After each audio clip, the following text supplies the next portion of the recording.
The Wizards of Realism. Olá pessoal, sejam bem-vindos ao Mundo Racional. Hoje vamos conversar um pouco sobre a morte na história da humanidade. O que é a morte para você, meu caro amigo descrente? O que é a morte para você, meu caro amigo crente, de todas as religiões? A morte é uma verdade absoluta. E por ser absoluta, é uma verdade incontestável.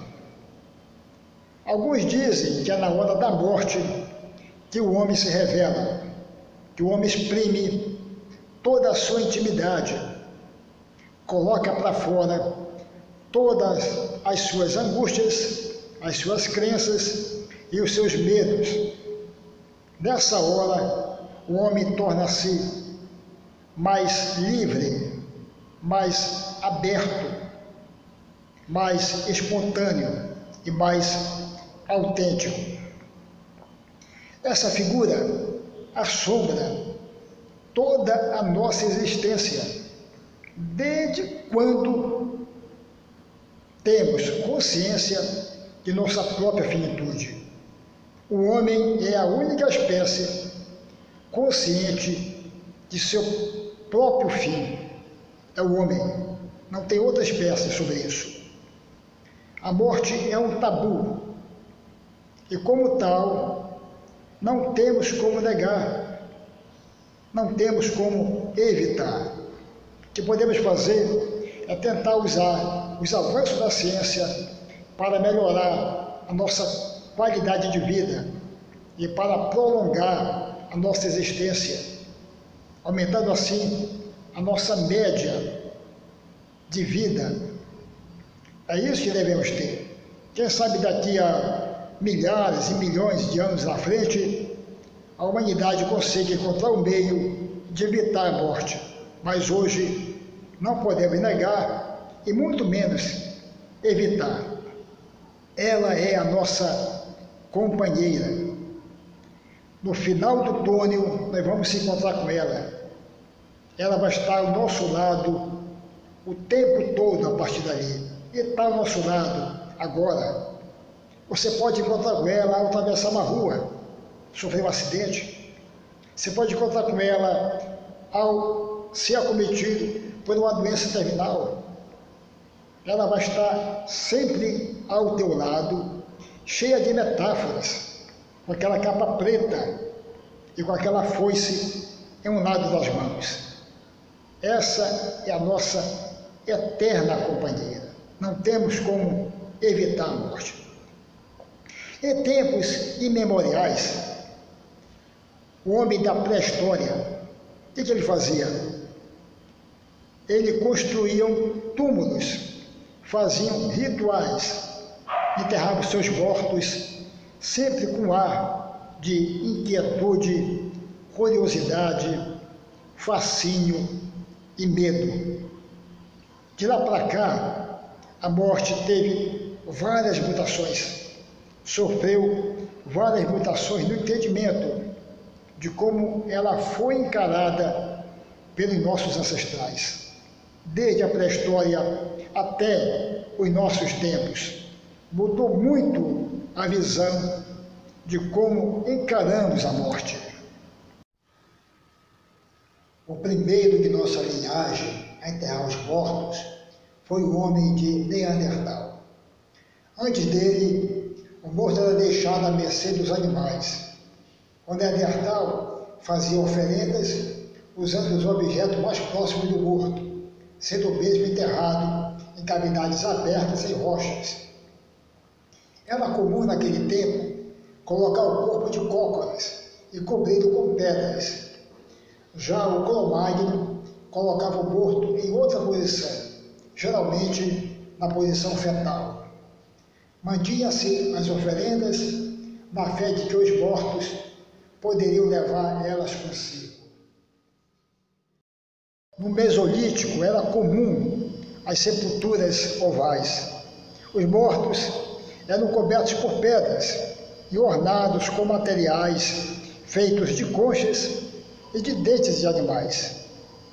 Nas eras seguintes, no caso do Neolítico e na Idade da Pedra, houve a consolidação das sepulturas coletivas e foi nesse tempo que surgiu o primeiro monumento funerário, um tributo aos seus entes queridos, um tributo aos mortos. A vida eterna sempre foi preconizada pelos egípcios, mais do que qualquer outro povo de sua época. Esses utilizaram-se de feitiços e rituais, criaram os embalsamamentos e as famosas tumbas. Eles tinham a crença de que cada pessoa tinha uma espécie de alma que continuava após a morte. Por isso, eles colocavam objetos na tumba para que a alma do morto pudesse usar os mesmos. Dava-se o nome de Ka a essa alma. Se não colocasse os objetos, o Ka não tinha como entrar em ligação com o mundo físico. Sendo assim, de acordo com suas crenças, o corpo do morto deveria estar muito bem conservado. E assim surgiu a mumificação. Esse processo de embalsamamento tinha o sal como seu principal ingrediente. Todos sabemos que o sal tem um alto poder de preservação de tecidos. É uma forma de proteção dada ao corpo do morto da decomposição causada por bactérias. Essa técnica é hoje usada em translado de corpos em viagens aéreas de longo percurso. Esse processo antigamente levava cerca de 70 dias. Retirava-se o cérebro através das fossas nasais e depois fazia-se uma incisão do lado esquerdo do tronco para retirar as vísceras. Após essas duas operações, o corpo é eviscerado, as cavidades eram esterilizadas e as vísceras tratadas pela desidratação. Nesse processo, usava-se o natrão, um composto de carbonato de cálcio hidratado. O cadáver era recheado de resinas perfumadas e imerso na solução de natrão. O cadáver ficava imerso durante 40 dias. Depois de tudo isso, os membros tinham o preenchimento subcutâneo feito com uma mistura de areia e argila. Usavam materiais conservantes, serragem de resinas, em um pano para preencher as cavidades. Quanto ao cheiro, eram usados aromatizantes de canela e mirra. O cadáver era envolto em uma espécie de resina derretida e depois disso vinham as famosas faixas de linho, dando ar de múmia como a conhecemos. Tinha como decoração pinturas e hieróglifos. A eles devemos o mais antigo livro representativo da morte, o Livro dos Mortos, o mais antigo livro ilustrado do mundo. Segundo os especialistas, surgiu na quinta dinastia, mais ou menos em 2395 a.C. Nele encontramos toda a forma de louvor, hinos, preces, textos mágicos de proteção contra animais necrófagos e violadores de túmulos. Havia uma crença de que esse livro colocado no túmulo ajudaria o morto a encontrar a salvação para a sua alma. No livro tinha todas as orientações para tal. As esculturas nos túmulos, como nós o vemos hoje, é um legado dos romanos, como forma de homenagear seus entes queridos. Havia também, no tempo dos romanos, a cultura da cremação dos mortos, como forma de marcar uma nova etapa em suas vidas. Na sociedade greco-romana, havia distinções entre as pessoas que morriam. As pessoas comuns eram queimadas e depois as cinzas eram dispostas em valas coletivas. Membros da alta sociedade, considerados como heróis, tinham uma linda cerimônia e a cremação era cheia de pompa, pois o morto tornar-se-ia imortal. Na Grécia, o cadáver era desinfectado, lavado com essências aromáticas e envolto em um pano branco para representar a pureza. Após isso, era envolvido com faixas e disposto em uma mortalha, sempre com o rosto descoberto, pois era uma forma para que a alma pudesse enxergar o caminho que leva para o além. Pertences de valor eram enterrados com o morto e colocava-se uma moeda em cima de sua boca. A moeda servia como uma espécie de pagamento para o barqueiro Caronte, pois era ele que atravessava as almas nos 4 rios do inferno de Hades.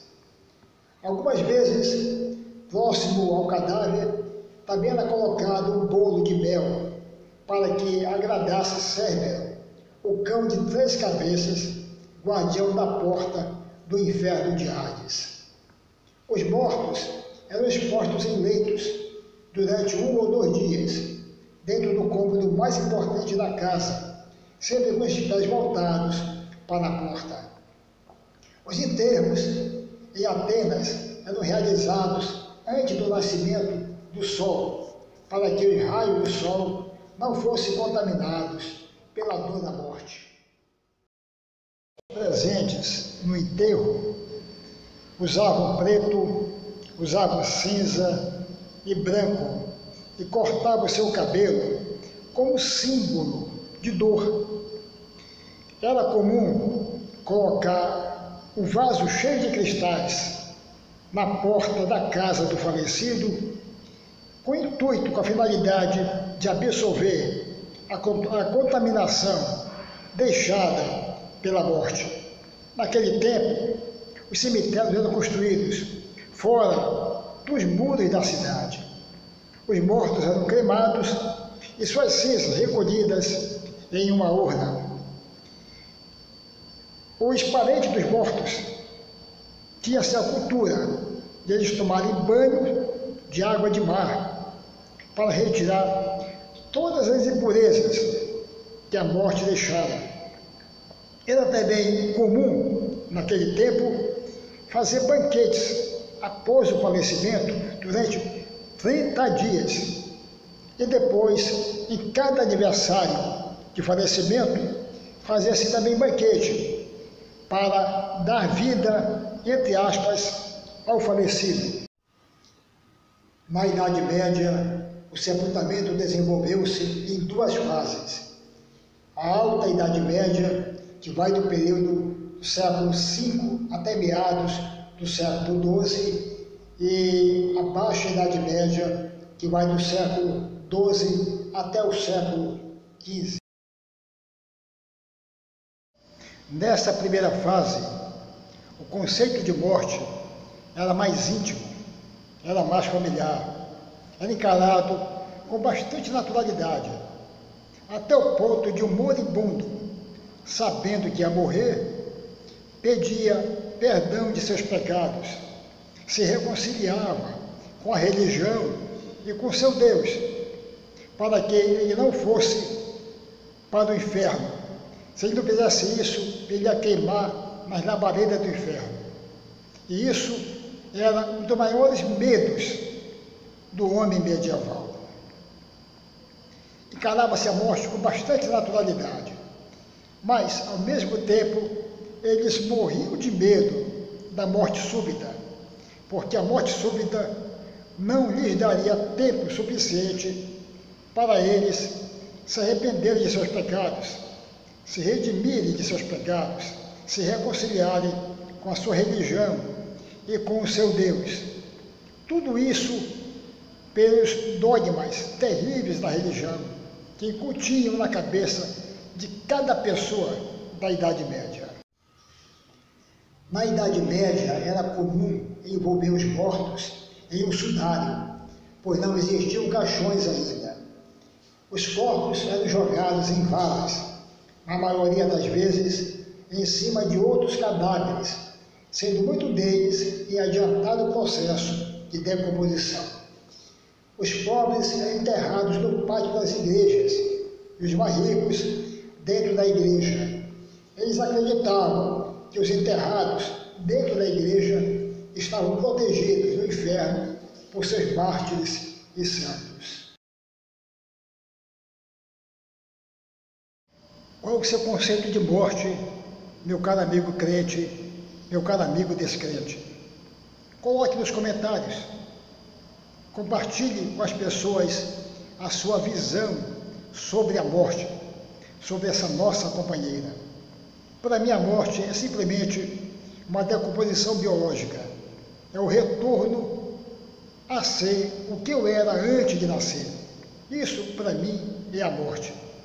A vida, para mim, é igual uma lâmpada que brilha a luz intermitente e apaga-se ao final de sua vida útil. Quanto à morte, não tem como negar, não tem como evitar. Você pode ter certeza que um dia ela vem te pegar. Se não houver justiça humana, nenhuma justiça haverá. Muito obrigado a todos vocês, um grande abraço, fui. If there is no human justice, there is no justice at all.